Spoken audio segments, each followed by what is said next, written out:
என்ன செய்கிறீங்க? நாங்கள் கேரட் பாயாசம் செய்கிறோம்.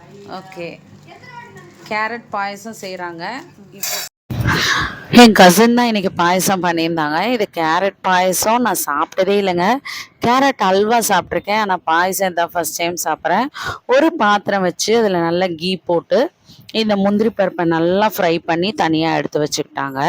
இப்போ மறுபடியும் அதே பாத்திரத்தில் இன்னும் கொஞ்சம் கீ ஆட் பண்ணி அதில் ஒரு 5 பெரிய பெரிய கேரட்டுங்க அது துருவி வச்சுருந்தாங்க, அதையும் இதில் ஆட் பண்ணி நல்லா நெய்யிலேயே ஃப்ரை பண்ணிக்கிட்டாங்க. ஸோ நல்லா ஃப்ரை பண்ணதும் அது எல்லோ கலரில் மாறினதுக்கப்புறம் பால் ஆட் பண்ணோம். ஸோ பாலை தனியாக 1 லிட்டர் பாலை தண்ணி ஊற்றாமல் காய்ச்சி எடுத்து வச்சுருந்தோம்.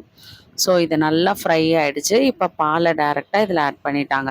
இந்த பால்லையே இந்த கேரட் வெந்தால் தான் ரொம்ப டெலிஷியஸாக இருக்கும். தண்ணி மட்டும் இவங்க ஆட் பண்ணவே இல்லை. ஸோ 10 நிமிஷத்தில் இந்த கேரட் வந்து நல்லா வெந்துருச்சு. நல்லா கலக்கி விட்டுட்டே இருந்தாங்க. அதுக்கப்புறம் சுகர் இதில் ஆட் பண்ணோம். ஸோ சுகர் நாங்கள் கம்மியாக தான் ஆட் பண்ணோம். உங்களுக்கு எவ்வளோ ஸ்வீட் வேணுமோ அந்த அளவுக்கு நீங்கள் ஆட் பண்ணிக்கோங்க. இவங்க வந்து 1 கப் சுகர் தான் ஆட் பண்ணியிருந்தாங்க.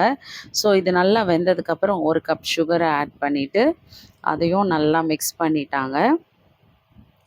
மிக்ஸ் பண்ணதுக்கப்புறம் இந்த கஸ்டர்ட் பவுடர் இருக்குல்ல, ஸோ நம்ம ஐஸ்கிரீம்க்கெலாம் யூஸ் பண்ணுவோம்ல, இந்த கஸ்டர்ட் பவுடரை தண்ணியில் நல்லா மிக்ஸ் பண்ணி இதையும் இதில் ஆட் பண்ணிட்டாங்க.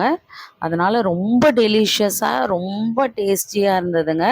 பாலும் இந்த கஸ்டர்ட் பவுடர் ஆட் பண்ணதுனால கொஞ்சம் கெட்டியாக ஆரம்பிச்சது. சூப்பராக இருந்தது. ஸோ இதை நல்லா மிக்ஸ் பண்ணி சீக்கிரமாக செஞ்சுட்டாங்க, அதுதான் ஆச்சரியமாக இருந்தது. இப்போ வறுத்து வச்ச முந்திரி பருப்பையும் ஆட் பண்ணிட்டாங்க. 2 ஏலக்காய் இதையும் தட்டி இதில் ஃப்ளேவருக்காக போட்டுட்டாங்க. ஒரு 10 நிமிஷத்துலேயே இதை செஞ்சிடலாங்க. டக்குன்னு ஒரு பிரியாணியெல்லாம் சாப்பிட்டு ஒரு பாயசம் சாப்பிட்ணுன்னா இதை டக்குன்னு செஞ்சிடலாம். ஜவ்வரிசி பாயசம்லாம் ரொம்ப லேட் ஆகும் செய்ய. ஸோ இது சூப்பராக இருந்தது, வேறு லெவலில். கண்டிப்பாக இதை ட்ரை பண்ணி பார்த்துட்டு எப்படி இருந்ததுன்னு கண்டிப்பாக கமெண்ட் பண்ணுங்கள். சூப்பர் டெலிஷியஸாக இருந்தது.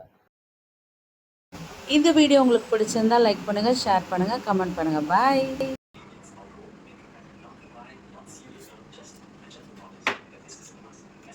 செம்ம டேஸ்ட்டாக இருக்குங்க, நீங்களும் ட்ரை பண்ணி பாருங்கள்.